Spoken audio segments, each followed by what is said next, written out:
one of the seminarists who attend these lectures in the forepart of the week, and he became so ecstatic that I thought I'd share his ecstasy with you.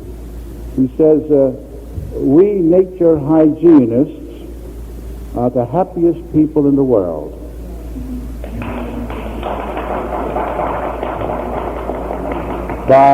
By reason of our living the life of true peace and health and joy. And we are going to bring this blessing to the rest of the world, too. Self-hurting people who live wrongly cannot long resist our message of right living to them. Sooner or later, they, all of them, must yield to our music of joy and peace and harmony. What a grand world it would then be. No disease, no miseries, no crimes, no wars, which is the biggest crime of all. No evil of any kind. That is an ideal to aim at, and we must realize it. Peace and joy to you and all those you are helping. George Stanley. George Stanley is a man who's dedicated to the art of true living in Amsterdam, New York. And I think that he more or less echoes the sentiments of many of us. Tonight, Dr. Shelton is going to speak on a very vital aspect of food, which is food preparation. Dr. Shelton.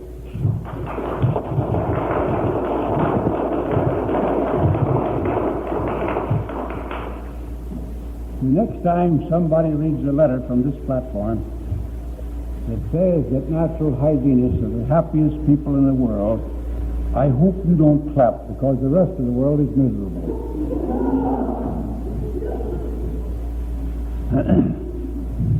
It's all right for us to be happy, but let us not be happy because the other people are not happy. Because we know they're not, of course.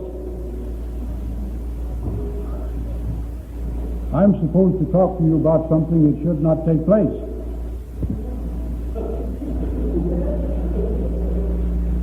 I'm to tell you how to prepare food, when actually old Mother Nature does a very good job.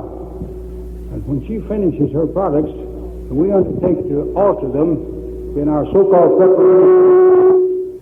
We usually succeed in injuring and destroying those foods. That is something I think that we should keep always in mind when we go into the kitchen in what we call food preparation. As a small boy, well, as far back as the first day I was born, I used milk. We always had a cow, or several cows. At one time, my father had a dairy. At another time, we just had a few cows on the farm. Then we moved into a small town, and we kept one or two cows. And I had milk all of my early life. It was fresh milk from a healthy cow that had plenty of green grass, that lived in the fresh air and sunshine, and we thrived on that kind of milk. And then it became dangerous to drink milk unless it had been altered. A man in Germany, after investigating what he thought was the cause of tuberculosis for a few years, put forth the theory that tuberculosis in human beings is due to contracting the tuberculosis from the cow. In milk, in butter, in cheese, in cow's flesh, we got the tubercular germ, and we developed tuberculosis. The idea caught on very quickly. It was accepted by the medical profession as a truth. And Louis Pasteur then set about to try to find a way to destroy these tubercular bacilli, and he hit upon the idea of heating the milk, pasteurizing it, the term is the term that has been employed thereafter, or since that time, to designate what is done. The same German physician went back, however, and conducted a longer and more extensive series of investigation of the same subject and came up with the conclusion that he had been wrong in his first discovery, and that human tuberculosis is never, in any case, due to bovine tuberculosis. He presented the new ideas and the new findings at a medical congress in London in the early part of this century. As a consequence of being honest enough to say, I made a mistake, he didn't get credit for the discovery of the so-called germ theory. Louis Pasteur was credited with it instead of Koch. That's not the way the Germans pronounce that word, but I never was able to get my tongue around German words. He was being preened for the honor of being the discoverer of the alleged fact that bacteria cause disease. And when he came up and said, I was wrong, tuberculosis is not caused by human tuberculosis is not caused by bovine tuberculosis, they said, well, we'll give the credit to Pasteur instead of to Koch. So he got credit. Just the same, from that day to this, we have been pasteurizing milk more and more, until now, in almost the whole of the United States, it is practically impossible to get anything except pasteurized milk. Even in those localities where there is no law requiring the pasteurization of milk, only pasteurized milk is sold. Now, I tell you this because I want to bring to your attention certain facts about pasteurized milk. One of the first facts I'd like to bring to you is this. You can feed calves on raw milk, unpasteurized milk. It doesn't have to be clean, but it's unpasteurized. And the calves will grow and thrive and live. And you can pasteurize the milk and feed the same calves on the pasteurized milk. And if you take 10 or 20 calves at the beginning of your experiment, by the end of 100 days, all but one or two of those calves will have died. Died of malnutrition. Some of them will have gone blind before their death. Pasteurized milk is unfit food for calf or human being. Why is it unfit? Because pasteurization alters the composition of that milk in several ways. First, it coagulates the proteins of the milk and renders them less digestible. Second, it deaminizes some of the amino acids of the milk and renders them absolutely unusable to the body, unusable by the body. Third, it alters the calcium salts of the milk so that they're no longer soluble. You feed your child and perhaps yourself during pregnancy plenty of pasteurized milk so that the child will have calcium with which to build bones and teeth, and you do not make use of the calcium in the milk. A relative of mine at the age of 14 came to me one day and he said, what am I going to do about my teeth?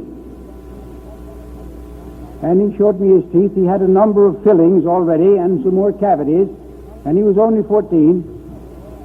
And he said, I've been drinking plenty of milk all my life to supply myself with plenty of calcium with which to build good sound teeth. And yet my teeth are a wreck. And I said, well, now you have been drinking pasteurized milk. He said, yes. Well, I said, you didn't get any calcium. That same thing is true all over the country. Children are being taken into dentist's office at younger and younger ages in spite of all the milk they're drinking, because pasteurization so alters the calcium in the milk that it is not useful. Pasteurization destroys almost all of the vitamins of milk. It volatilizes the iodine of the milk so that it passes off as gas. You don't get any iodine when you take milk. It caramelizes the sugar of the milk. It brings about so many changes in the milk and renders it so much less suitable as food as the raw milk that it is not worth while drinking it. Now, in New York City you can buy certified raw milk. I went by the barns where they keep these cows and saw the conditions under which they were kept. They're kept in dry lots, most of the time in the sunless barn. They're fed on dry food. They don't get any green stuff to eat. What kind of milk do you think they produce? Dr. Hess of Columbia University took this certified milk and fed it to a group of rats, to another group of rats of the same age and size. He fed pasteurized milk, and he couldn't find any significant difference between the two kinds of milk, the certified raw and the pasteurized milk, meaning that the cows were fed and housed in such a way that they were turning out a milk that was almost as equally devoid of genuine food value as pasteurized milk. So do not depend upon certified raw milk. If you are going to use milk or feed milk to your babies and to your children, and if you expect to properly nourish them, you're going to have to make a demand that the milk industry undergo a revolution. Now, why do they pasteurize milk? They say that in New York, for example, the amount of milk that you require is so great, and they have to bring it from long distances, that they have to pasteurize it to keep it so they can sell it to you fresh. I took some grade A raw milk from a dairy in San Antonio, Texas, put it in an improvised refrigerator that I could carry in the back of my car. It was just an old GI can with a lid to it. And I put ice in the bottom of it and put 3 quarts of milk in that thing, covered it with paper, and I renewed the ice twice on the way to New York. I drove from Texas to New York, and I had fresh milk when I arrived in New York. It is not true that they cannot bring you fresh milk from distances. The real reason for pasteurizing milk is a simple one. It is to eliminate the competition of the little man. Formerly, the little fellow who produced a small amount of milk could sell his milk in the open market. Nowadays, he must sell his milk to the big creameries, the big dairy industry, because he can't afford to maintain pasteurizing plants. They have eliminated all of that competition. They have created milk monopolies, and that is the sole reason that milk today is pasteurized. It is not done for health because it is not a healthful practice. However, we're not interested in all of the economics of the situation as much as we are in the changes that take place in the milk from application of heat to that milk. Now keep this in mind. The amount of heat applied to milk in pasteurizing it is much less than you apply to foods in cooking it. And the amount of heat, the time that heat is applied is much shorter than you apply to most foods in cooking them. So that the changes that take place in your foods in cooking are often far greater than what take place in milk in pasteurizing that milk. So your foods then are rendered less and less valuable as foods the more you cook them. Let us take bread. It doesn't matter which kind we take, but I'm going to take the most popular bread in the world, white bread. I remember a few years ago we used to sympathize with the Russians because in spite of all the advances they claimed that they had made, they still had to live on black bread. They didn't have any nice white bread. Not nice, fluffy stuff.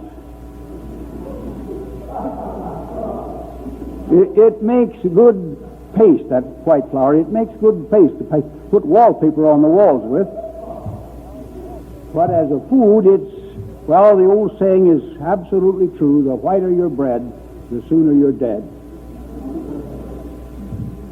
At any rate, let us take some of this bread, this flour. We mix it up with lard or some kind of cooking compound, and with milk, and we salt it, and we put perhaps some other things, and we make up a dough, and then we cut it into biscuits or some other kind of form, we put it in the oven.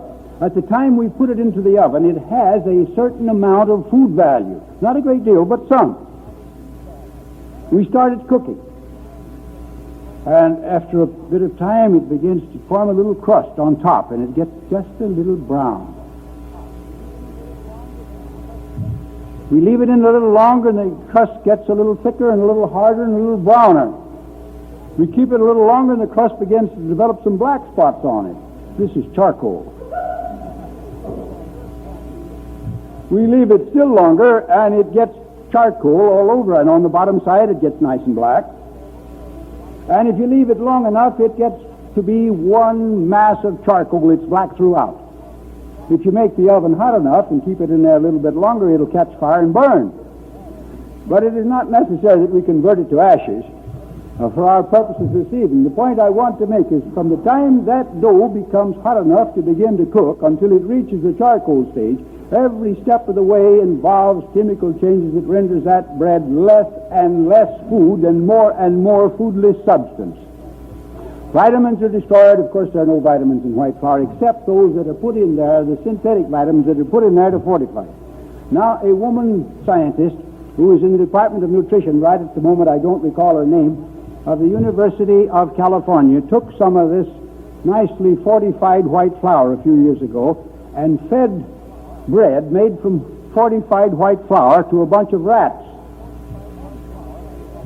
She fed unfortified white flour to another bunch of rats of similar age and condition under similar conditions. Both of them killed the rats, but the fortified bread killed the rats a little earlier.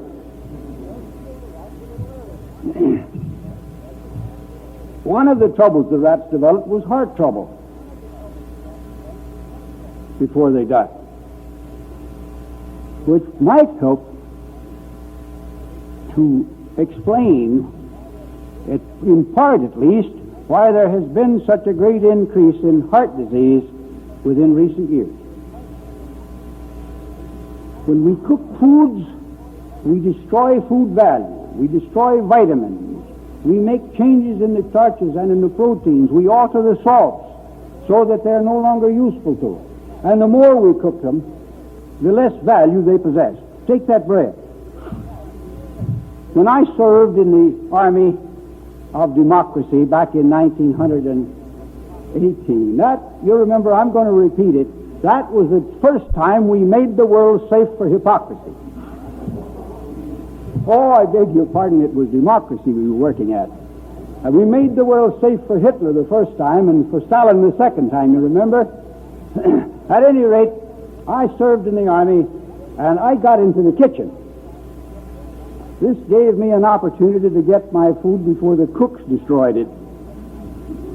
And believe me, I had a remarkable object lesson in the destruction of food in that kitchen. We fed more than 200 men 3 times a day. I say we fed them. We gave them what they call food to eat. But I noticed one thing. The boys would eat the bread. It was very nice, soft, fluffy white bread. But they'd take all the crust from around it and leave it on their plates. And they'd eat the soggy, doughy inside of the bread. Now, actual tests, feeding tests, have shown that soggy, doughy inside of that bread possesses more food value than the outside or the crust. Why does it possess more food value? Because it's less cooked. Those portions of the bread that are most cooked are the portions that have the least food value. It is true with every food. The more it is cooked, the less food value it possesses. When you go into a restaurant, well, they start serving the noon meal at perhaps 11 or 11:30, and you get in there at 1 or 1:30. The food that you eat has probably been sitting on the steam table for a couple of hours at the time you get it, still cooking, still steaming, still having heat applied to it. Every minute of the time that this goes on, the food value of that substance is deteriorating. Foods that are left over from one meal to the next and are reheated, of course they undergo deterioration while merely standing in a vessel, in the icebox or elsewhere. But if they're reheated, they're damaged still more. At the health school there in San Antonio, I've had it going now for a little more than 30 years. We have never once served leftover food. We don't have much leftover food. First place, we organize our work in such a way that we prepare just the amount of food we need to feed our people, so that there isn't any waste. But if there is anything left over, well, we have some vegetarian cats that like corn on the cob. They like spinach. They like tomatoes. They like baked potatoes. They like other foods, and we feed them whatever is left over. There are no leftovers to be fed. Now, that's of the foods that we cook, and we cook very little. I do not try to serve everybody that comes to my place an exclusively uncooked diet, because too many of them are not ready for it. I give them about 75% uncooked foods and about 25% lightly cooked foods, what we call conservatively cooked foods. I'll get to that in a minute. First, it is necessary that I point out to you that all forms of cooking, all forms, deteriorate the value of food. Do they improve their flavor? Some people would tell you yes. And yet I pointed out to you the other night that you can take the finest and most delicious apple that you grow here in the state of New York and eat it in the raw state and relish it. And you bake that apple, and it's flat. It's insipid. It has very little taste. There's no gustatory enjoyment to one who eats such a thing. So you drown it in sugar, and you put spices with it and other substances so that you can eat it. You do this with your applesauce. You put sugar and spices into it to give it a flavor. Otherwise, it is not edible. I went riding with some of my friends who had been patients there, who came into San Antonio, and they wanted to see the city. It was a year or two later after they had been there. They wanted to see the city, so they asked me to go with them for a ride, and I went out. It was Sunday, and after riding around for a while, they wanted to eat. So we drove into a cafeteria. I got a salad and some corn, fresh corn, and I ordered spinach. The spinach, it came, it was soft, it was mushy. You couldn't tell what it had been. It could have been spinach, or it could have been dandelion, or anything else from the looks of it. You couldn't tell. And it was so mushy that I didn't have to chew it. And it was dark. It didn't have any green left in it. It was just practically black. I took a taste of it. They hadn't added any salt. It didn't have any taste. I said to the people, I said, now here is an excellent example of the reason that people put salt on their food. They have taken all of the natural flavor out of this food, and you've got to put something back into it to make it edible, to make it appeal to your palate. Spinach may be cooked conservatively and no salt added, and it'll be so salty that your friends will swear that you've added salt. I've tried it. I've done it. I've even done it. I've prepared it for a class in dietetics. At the end of the class, I've prepared them a meal and given them spinach that was cooked and no salt added. And they swore that it was salted. And some of them said, I never liked spinach, but this is good. Now, when we boil vegetables, we boil the minerals and the vitamins out of the vegetables into the water. We lose large quantities, and the more we chop up these vegetables, the smaller pieces we chop them into before we boil them, the more we lose.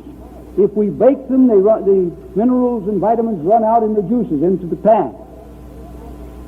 If we broil them, the same thing takes place. So that all of these methods of cooking involve a loss of minerals and vitamins, an alteration of proteins and carbohydrates, a reduction of the food value of whatever food we're cooking.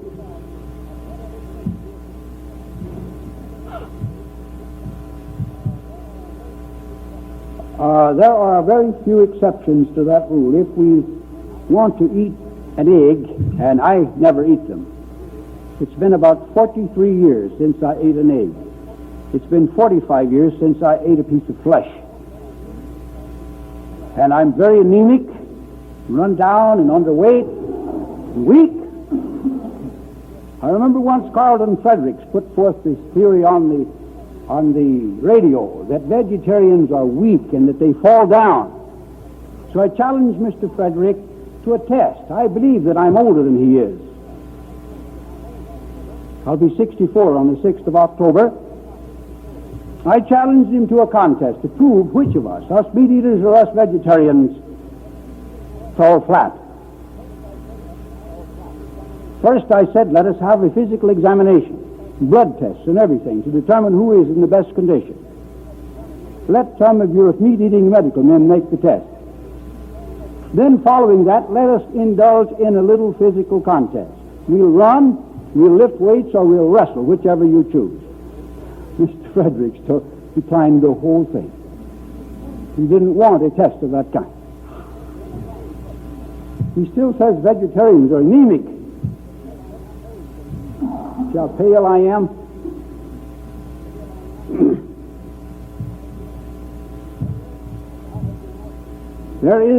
I have been asked repeatedly, is it possible to live on uncooked foods?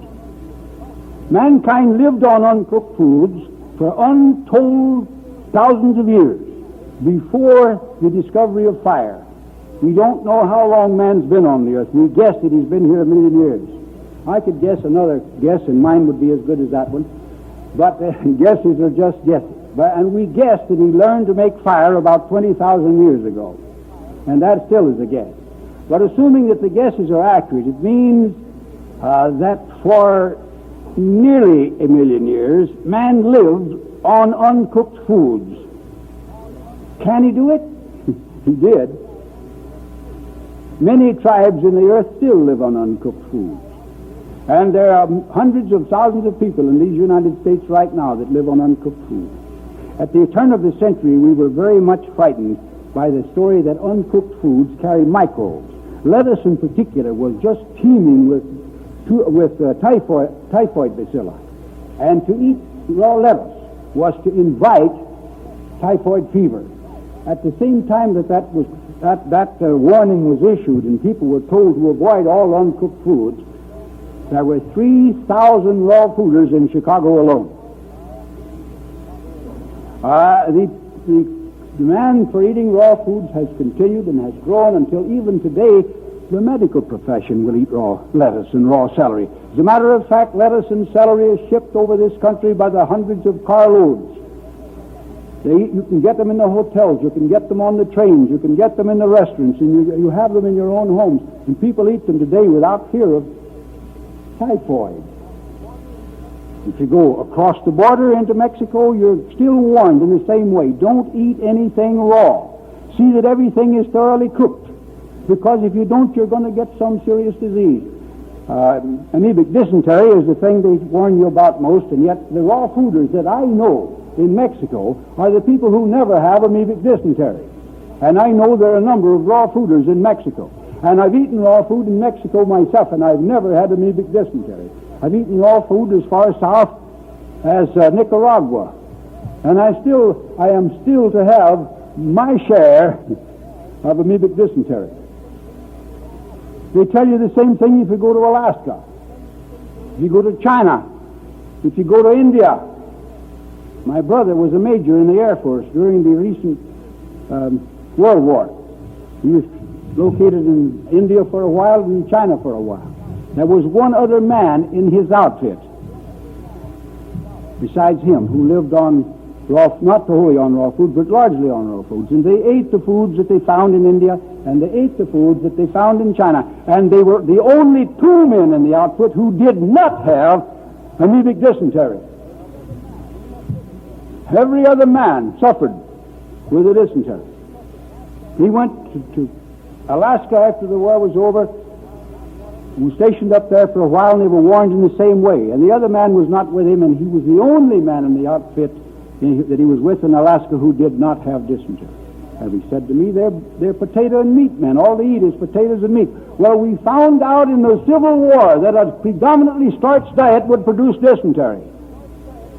They fed them on beans and potatoes in the Civil War. Nearly killed them all with quinine.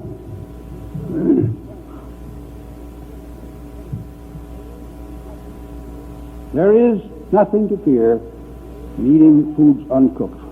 Cooking adds nothing to food, but it takes much from it. That is the thing for us to keep in mind when we ask ourselves or somebody else the question, is it possible to live on raw food? The whole animal kingdom does it. Mankind did it for ages, and we still use some raw food. As a matter of fact, there is a certain amount of rather circumstantial evidence that there was a time in the history of the Greeks when they tried to live exclusively on cooked foods, and they got into a very pitiable condition. And they deified the man who taught them to return to uncooked foods and to the juices of fruits and to honey, and even he fed them on the juices of raw flesh. There's considerable evidence of that. It's in Greek mythology rather than in Greek history, but mythology is not always mere guesswork or mere myth. Usually has a factual background. One of the worst forms of cooking that was ever invented was the old fireless cooker. Some of you older people will remember that it was a cabinet in which you had your cooking vessels and you had a lid on it that you could seal down so that it was airtight, and you heated some stones and you put them in there, and you put your cooking utensils with the food in it, and you sealed down the lid, and you went off to town and did your shopping, or you went to the theater and saw the show, and then you came home and you knew that everything was going to be nicely cooked, and at the same time it wasn't going to be burned because it wasn't that hot. So you could leave your food cooking and go off. It became a rather popular method of cooking for a time, but the fact is that slow cooking at a low temperature damages food more than quick cooking at a high temperature. It was a very bad form of cooking. At the present time, the pressure cooker is a popular cooker. Cooking foods under high pressure damages them much more and damages them more rapidly than cooking them under low pressure or under no pressure. So that too is a very bad form of cooking. If you're not ready to abandon cooked foods completely, if you want to do some cooking, then of course the best thing is to rely upon what we call conservative cooking. And that means cook them very little. Take your greens, your spinach, your kale, your chard, your your beet greens, and your turnip greens, and the various other greens that you cook. For an ordinary family of 2, 3, or 4 people, spinach, the amount of spinach that they would need at a meal could be cooked in 3 minutes. It should not be cooked until it changes its color. It should not be cooked until it loses its physical characteristics. It should barely be heated, so to say. It shouldn't lose its juices. And it should be cooked in a waterless cooker, but not in a pressure cooker. There is a difference between the two types of cooker. But it should be cooked very little, and you'll find it to be very tasty under those conditions, and still contains most of its food value. I started to tell you about eggs a while ago, and I got off the subject. The white of an egg is a rather slippery, mucilaginous type of substance that goes slipping and sliding through the digestive tract so rapidly that the digestive juices don't have time to convert it into usable substance. You don't digest the white of an egg in the raw state. If you coddle it or poach it or soft boil it so that it's slightly coagulated, then you will digest it.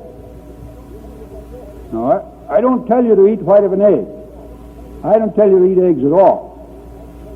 If you want to eat them, and if you do eat the white, that is the way to take it.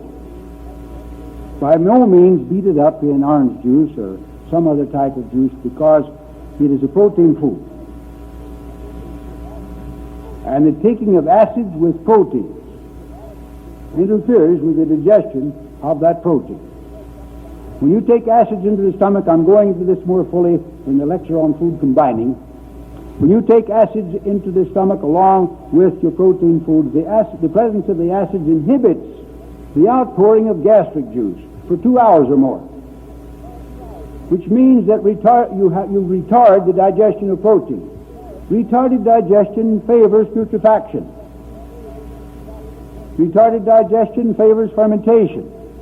We want to eat in such a way as to provide the least amount of hindrance to the digestive process. We want to respect in our eating habits the enzymic limitations in our digestive tract, or I should say the limitations of our digestive enzymes, so that we can have the best of digestion, not merely something to get by with.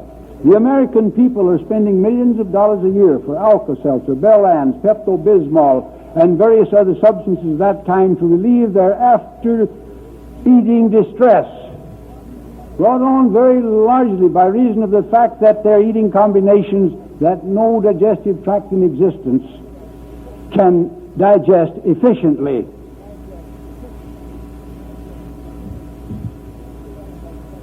We'll go into that, as I said, more fully in the class on food combining. And I'll give you something of the physiology of digestion in order to enable you to more clearly understand the rules for food combining that we give you.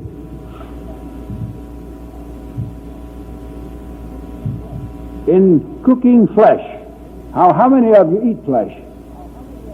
Well, I don't know why I should tell you how to cook it. There's only about 4 hands. Well, I'll better tell you anyhow.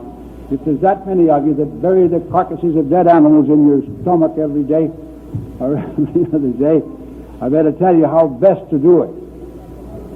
Your flesh should be fresh. Now, how do you get it?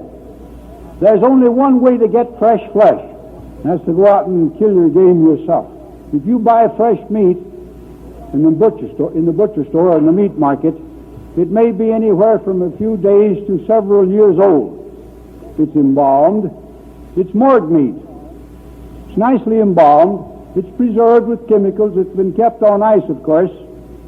Once I went into the refrigerator of the Western Reserve University, where they kept the cadavers that they used for dissection.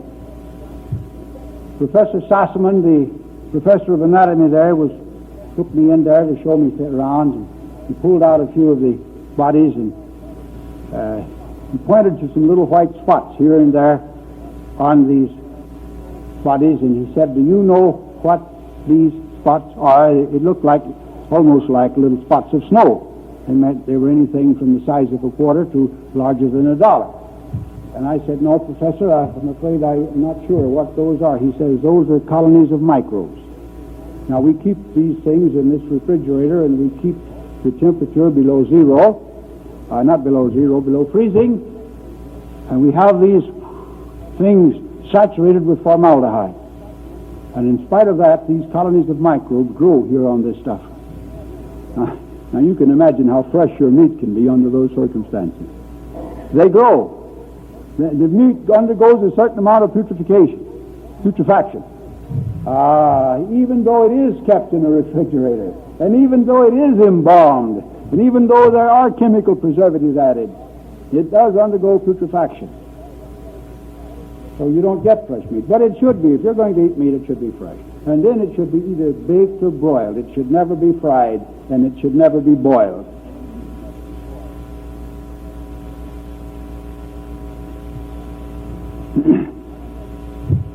How many of you eat soup? Soup is one of the worst foods we can take. Everything that you put into it may be wholesome food. And yet you put in a lot of water, and you boil it. And you boil out the vitamins and minerals into the water, then you take it.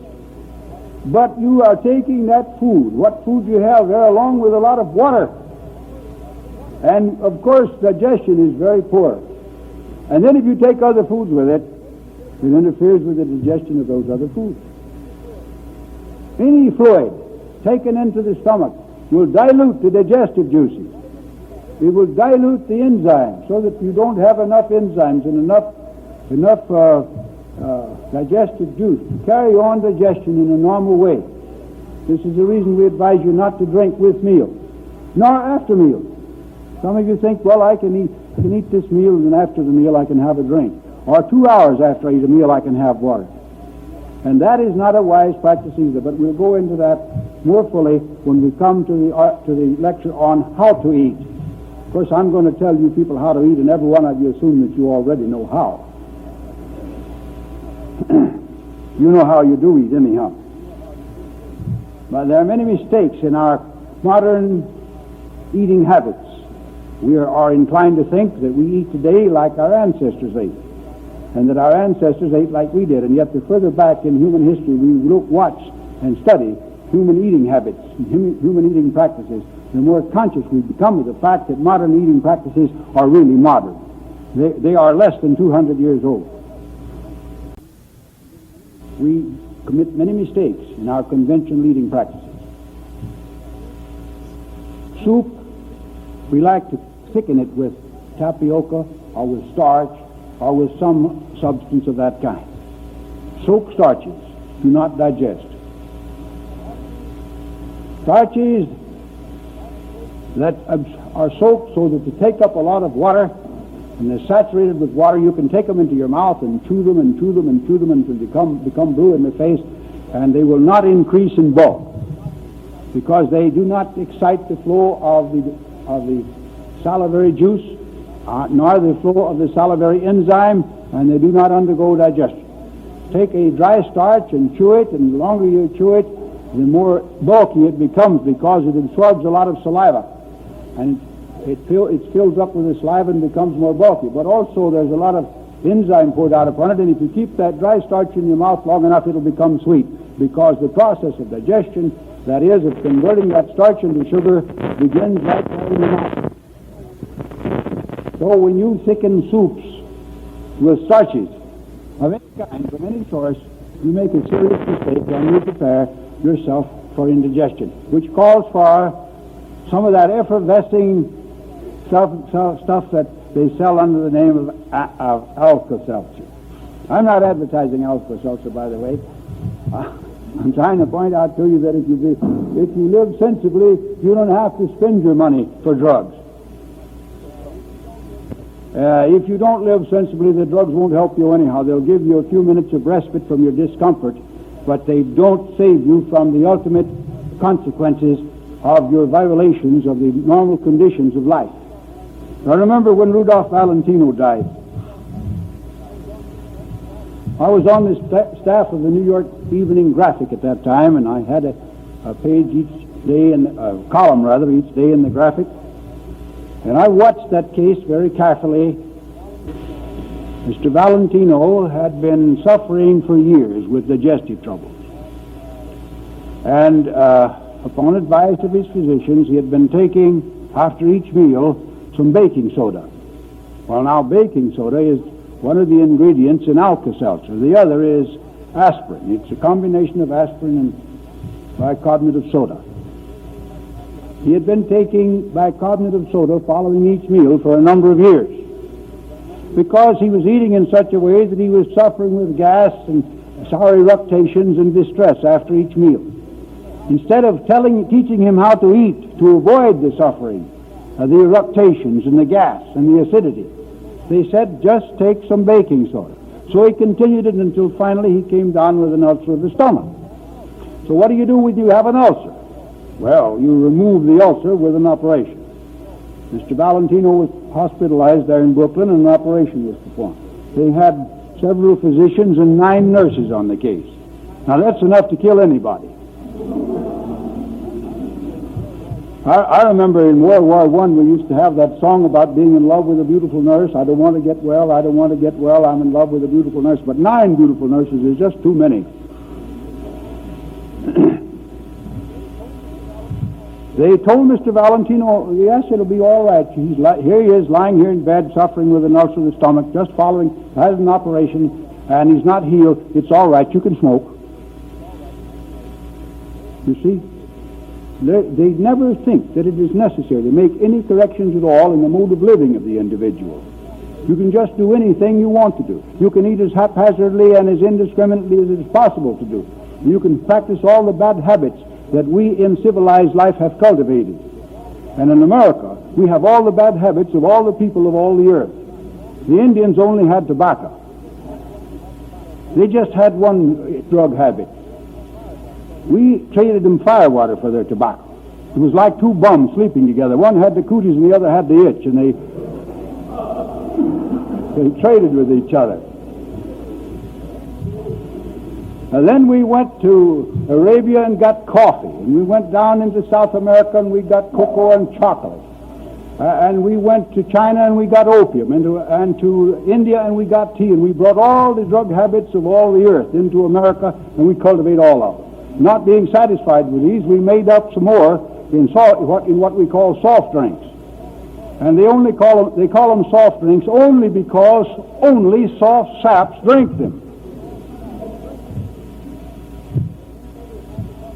But we really have a bundle of them, and nobody wants us to quit. The researcher is told that you must not discover anything that will disturb the habits of the people, the habits and conventions of the people. If it disturbs it, lay it aside. We don't want to disturb them. Let them have their fun. As a matter of fact, I think it's part of the game to keep people from thinking. If you can keep them under narcosis, alcohol and tobacco, or if you can keep them stimulated with tea and coffee, they won't think on vital issues. Then there is that other opiate of the people. You know, it was Karl Marx who said that religion is the opiate of the people. Well, we have many opiates of the people today. And religion, if it is an opiate of the people, is rather, well, it's taken a back seat. Radio and television today and sports are opiates of the people. These are the bread and circuses with which the modern Caesars keep our minds off of vital issues. So, nothing was done to correct the mode of living of Mr. Valentino. If you have something wrong, don't remove the cause, remove the organ or part of it. If you have inflamed tonsils, don't remove the cause of inflamed tonsils, remove the tonsils. If you have a headache, don't remove the cause of the headache, cut off the head.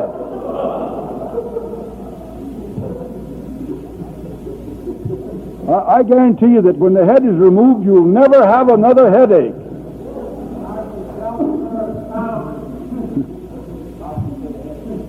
You can't get ahead that way, but that's true. Now, starches are substances that should be eaten dry, never soaked. Therefore, don't put them in soups. Starches, if they're to be cooked, should not be boiled. You know, you like to take your oatmeal and boil it, or your rice and boil it, or your farina and boil it and make it into a mush. Then you put in some sugar, white sugar, of course. Then you pour in some milk, pasteurized milk. Or maybe you get cereal cream, which is still milk. They don't sell you any cream. They sell you milk. I know because I used to be on the inside of the dairy industry. I know what milk, when you sell cream, I know what they sell it for. It sells very high. I know how they adjust their cream separator. You can adjust a cream separator so you can get pure butter fat. Or you can adjust it so you get 90% milk and a little cream. And I know how it's worked. I also know that you never get anything that you call raw sugar. I mean, it's not raw, because I've helped to make sugar.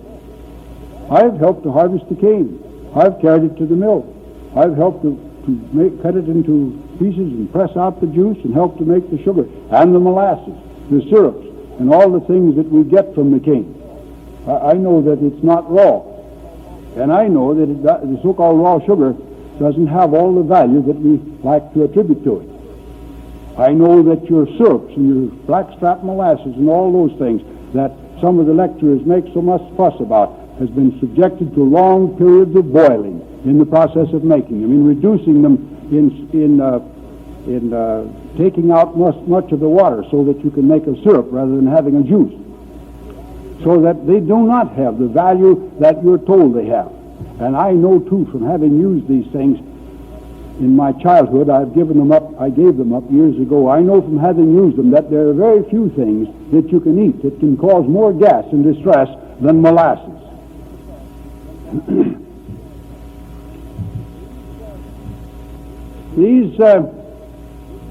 this cooking that we are so fond of should be done, if done at all, very lightly, in order to damage the foods as little as possible, in order to lose as little of their flavors as possible. It's possible to cook them lightly, some of them, not all of them.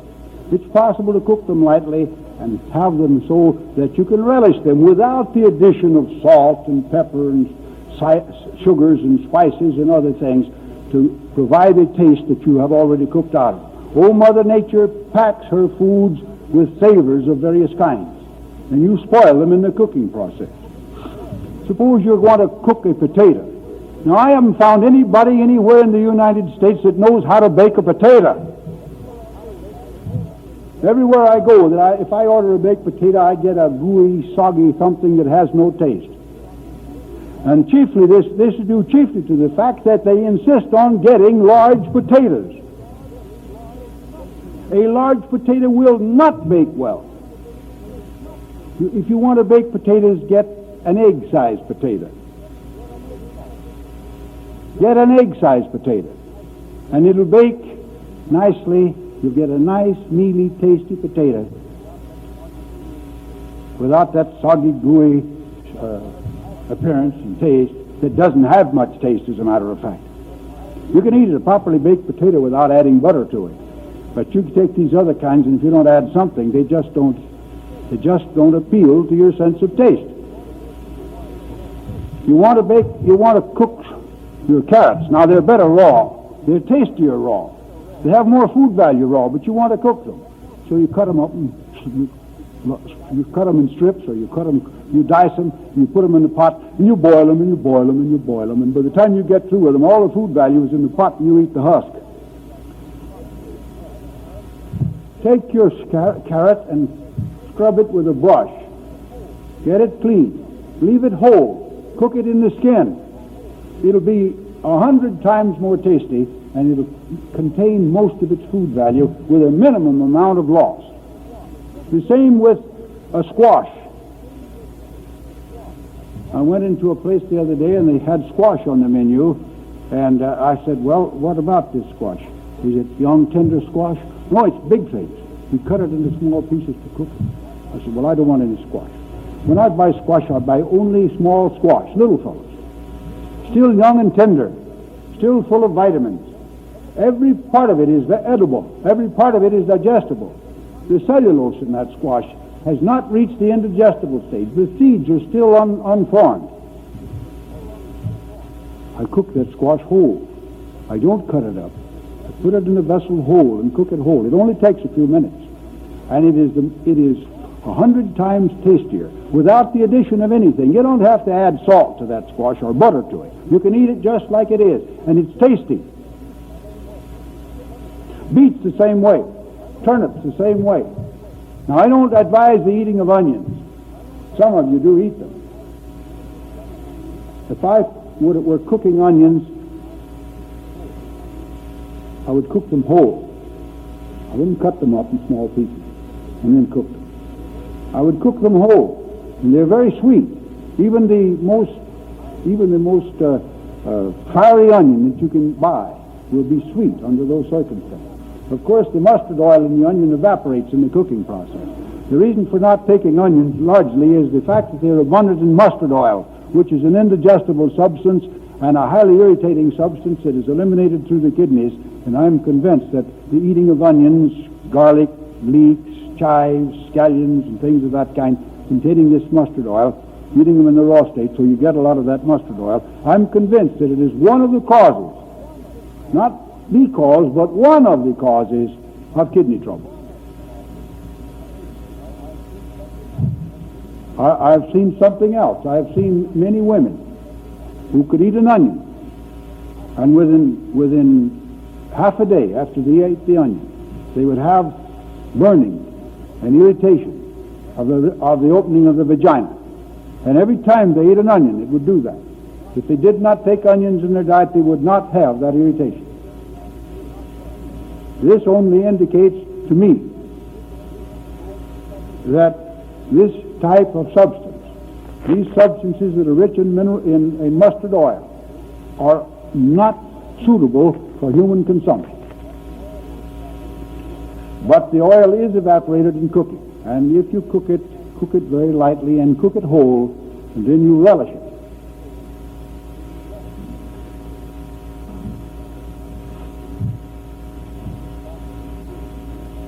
Get back to the beginning before we end. Let me again emphasize this point, that any form of cooking, even what I've called conservative cooking, damages and impairs the value of any food that is employed. I never learned to relish an Irish potato in the raw state. Dr. Curcio told me he had the same trouble. He never learned to relish it. I've seen Irish people, I don't know whether anybody else ever did this or not, but I've seen Irish people who ate the Irish potato in the uncooked state, and they seemed to think it was as good as candy. When my children were young, they used to take green beans, and raw green beans, uncooked ones, and eat them like candy. I never could relish raw green beans. It may be that if I'd been forced to live on it for a long time, I might have learned to do it, but I never did. Some of the foods we don't relish in the raw state. But I always leave those, think it best always, to leave those foods out of our diet. On the other hand, I would like to point out this thing to you. If you don't like a food, if it's a good food, and you find that you don't like it the first time you eat it, that is not a reason for rejecting it, just because you personally do not like it. Many people like a food and others don't. If it is a good food and you personally do not like it, that is not a reason for rejecting it. And I would say this to you, that if we put forth as much effort to learn to like the wholesome foods that we don't like, as we put forth in learning to like tobacco, or in learning to like the taste of beer. I never tasted beer but once in my life, and it tasted like last week's dishwater. I spewed it out of my mouth and threw the bottle away, and I never tasted it afterwards.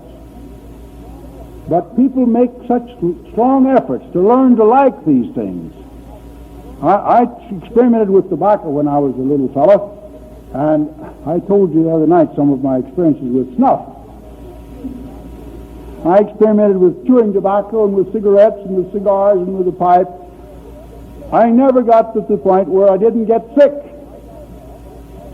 But I could have, just like the rest of you. I could have gotten to the point where I could have smoked 3 or 4 packages of cigarettes a day. As a matter of fact, I might have been dead by now with cancer of the lungs if I had been foolish enough to go ahead and learn to smoke, learn to like, let me call it, the taste and the flavor of tobacco.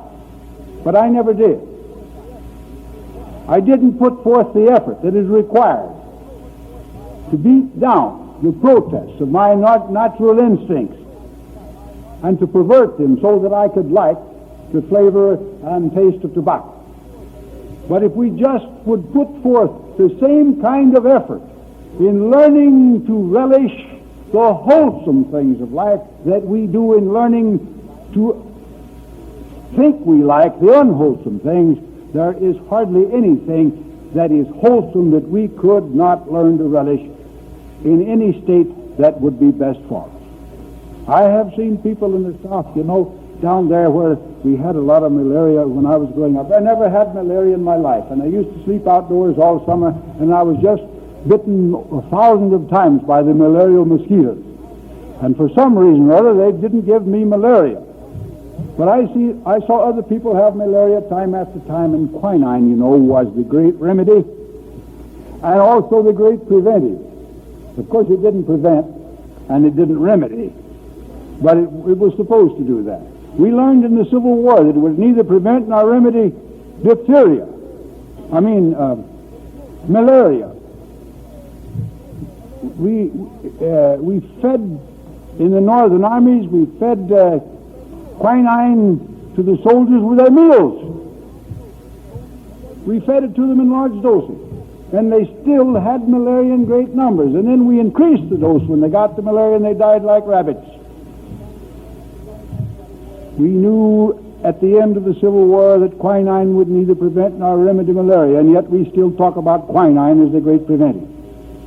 We vaccinated all of our soldiers in the Philippines against malaria, and we had plenty of quinine on hand, and we had more deaths from malaria among those soldiers than we did from Japanese bayonets and bullets. And we are still talking about quinine as a preventive and as a cure for malaria. But what I wanted to point out is I saw the old fellows down there that were used to taking quinine. They'd take a large dose of quinine just by itself, the bitterest substance that you can think of, pull out that tongue and put it on the tongue and swallow it, and not even make a face. Speaking of the cure of malaria with quinine, I remember one of the remedies that they used to have. They would take a spoonful of sage in one hand and a spoonful of salt in the other hand. And the poor fellow sitting there shaking with the malaria, and he'd take a lick of salt and lick of sage, and lick of salt and lick of sage. And he kept that up until both the sage and the salt were swallowed.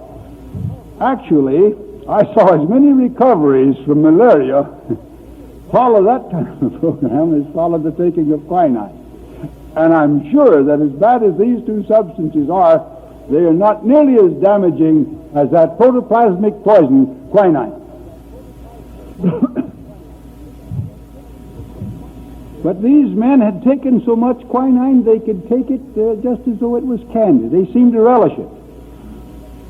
They had kept on taking it and taking it and taking it. So we can learn to like any wholesome food if you don't like it the first time. I remember the first time I ate an avocado. I didn't like it. I brought some avocados up one time to a place here in Ohio where I was living.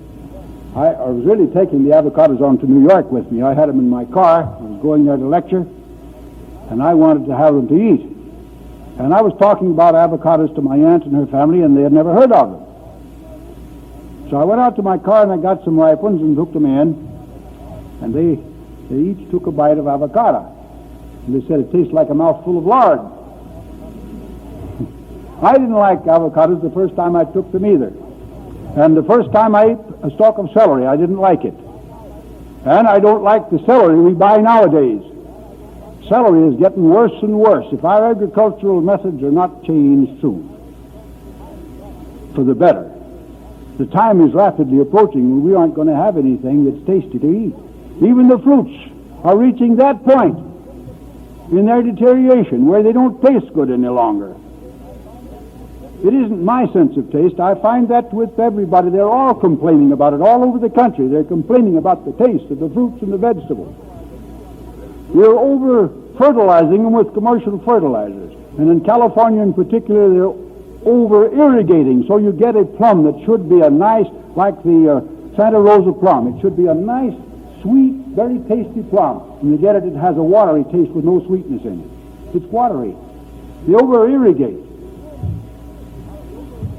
We're ruining our food supply by our forcing measures and by getting them on the market too early.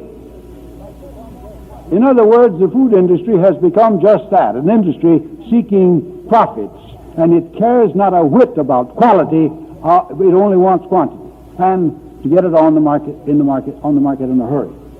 So we're going to have considerable change in our food industry in the not near future, or we aren't going to be a nourished people at all. We also already kid ourselves with the thought that we're the best nourished people on the earth.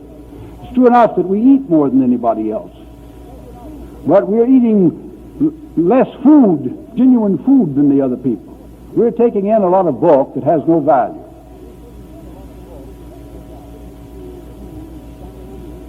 Mr. Gould is standing over here making faces at me again, so I'm going to sit down and give him the floor a minute.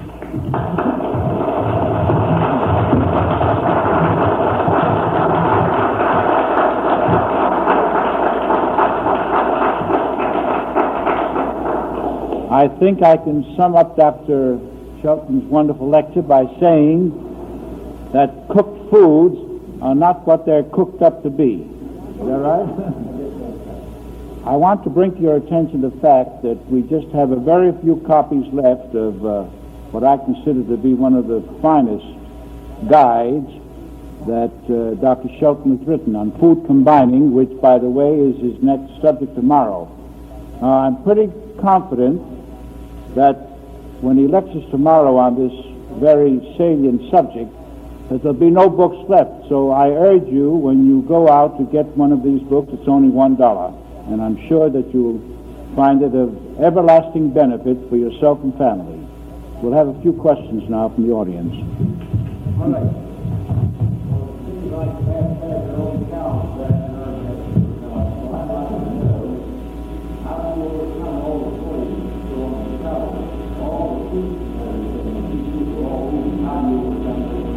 We have to get rid of them as much as we can. There isn't any way to overcome all of them.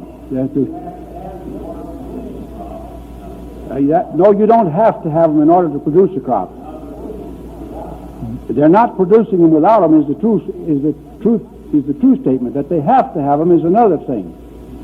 We can have fruits and vegetables without poison sprays if we will reorganize our agricultural industry. We need a remineralization of the soil, either one or both. In the meantime, we have got to thoroughly wash and scrub our fruits and vegetables, and that only gets off most of it. It does not get off all of it. All right, have we another question?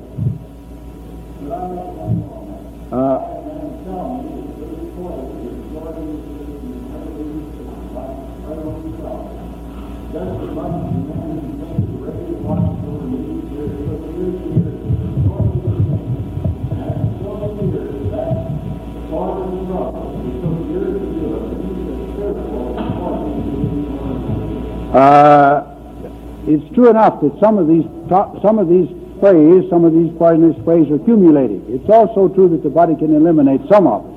Some of them are stored in the bones and in the liver, and some of them are cumulative, like the arsenic in the sprays, for example, is cumulative, and it is one of the causes of cancer.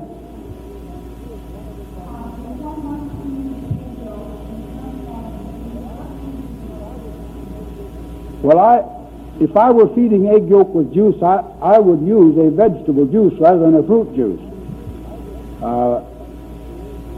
I would prefer, however, to feed the egg yolk with the whole vegetable salad rather than with the juice.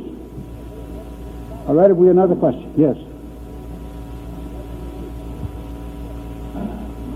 You. Yes.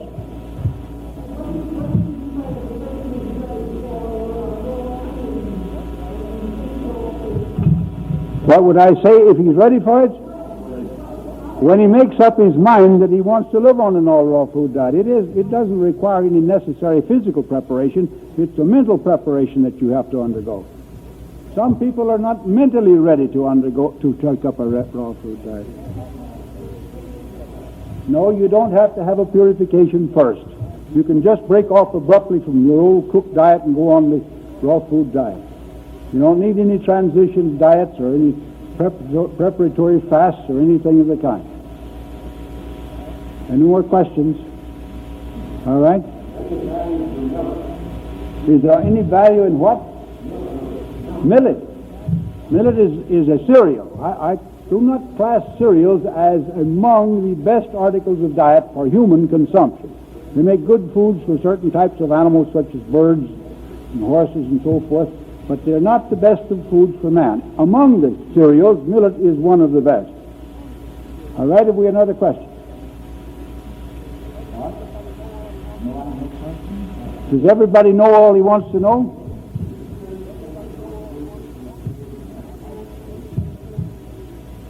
I think we could safely say that if they taste good to the people in general, not to a particular individual, they'd be safe to eat. Mankind is equipped by nature with instincts that guide him in his choice of food. But in civilized life, our instincts have been so badly abused and perverted and misused and suppressed, and the foods that we take have been so prepared and camouflaged that our instincts are not reliable guides. In a state of nature, with foods as nature produces them, they would be guides. But you can take enough honey and that you can camouflage a highly poisonous substance and take it into your body past your instincts. That is, your sense of taste and smell. It'll get past the sentinels that Mother Nature has established at the entrance to the digestive tract and get into your stomach without you knowing you're taking a poison. That is, if you carefully hide it in honey. When it gets into the stomach, it'll be found out down there anyhow.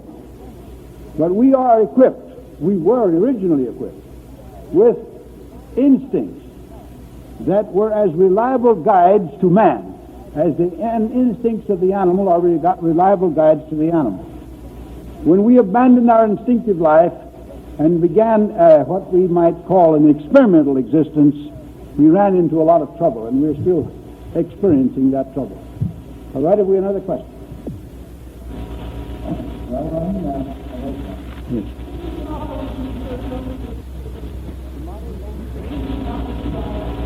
Tomatoes only with protein? I would feed tomatoes only with such proteins as cheese and nuts, not with eggs and not with flesh. No, not with starch, no.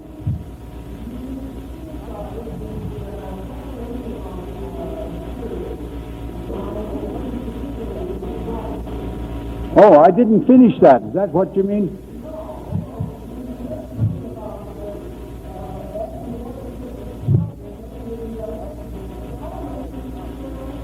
Well, you can't prepare it without the use of water. I said soap starches do not digest. You steam it until you have the desired softness, then you spread it out in a pan, and put it in the oven, and dry it, and eat it dry. If you've got good teeth, you can follow the Scott plan. You just scald it. You don't cook it, you just scald it and then eat it. Well, it doesn't matter about the proportions. You're just steaming the rice to start with. You're not boiling it.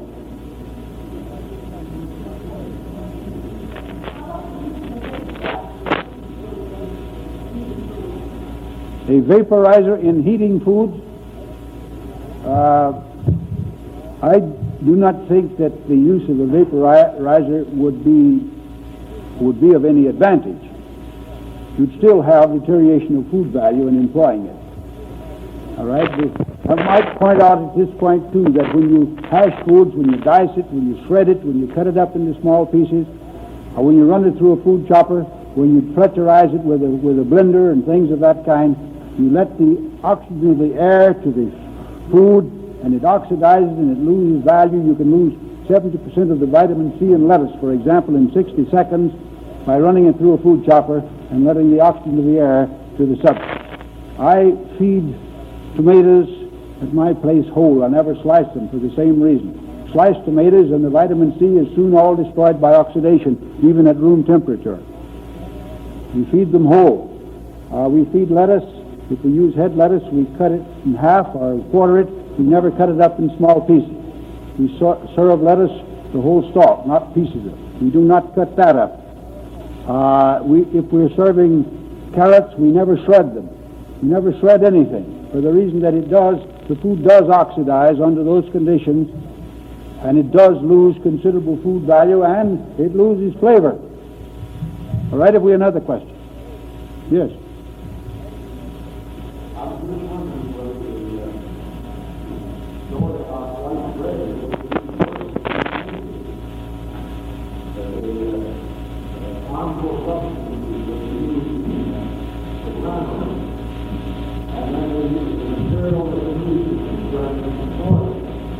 Well, all of these things are important. I mean, they're important as sources of discomfort, of disease and evil, but our discussion was primarily on food preparation rather than all of those substances.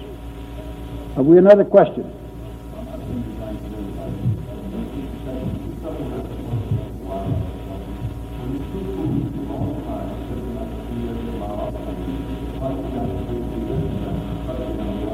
There is a certain amount of oxidation of food in the process of chewing, but inasmuch as your mouth is kept closed, or should be, while you do your chewing, less oxygenation takes place.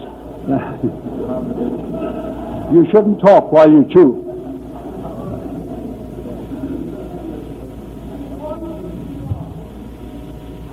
What's that?